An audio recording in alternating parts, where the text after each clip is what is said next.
Personale del commissariato di Castrovillari della Polizia ha eseguito 6 misure cautelari contro gli appartenenti ad un'organizzazione che utilizzava codici di carte di credito di provenienza illecita. Responsabile del vasto traffico è un castrovillarese che con la complicità di alcuni negozianti utilizzava le carte clonate di diversi circuiti, una ventina delle quali sequestrate.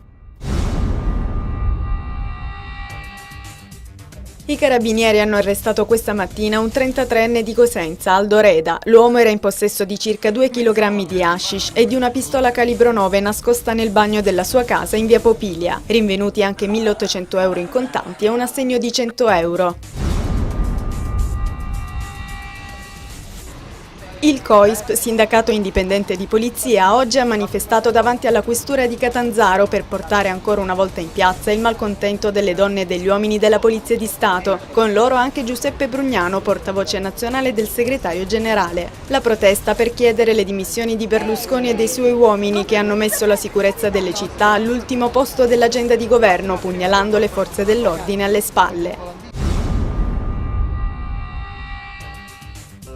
Sono state sottoscritte oggi, alla presenza dell'assessore al lavoro Francesco Antonio Stilitani, le convenzioni tra Dipartimento regionale Fincalabria e i soggetti delle attività ammesse a finanziamenti in seguito al bando sul microcredito. Tra i soggetti ammessi a finanziamento 31 sono italiani e 18 stranieri, di cui 2 comunitari e 16 extracomunitari.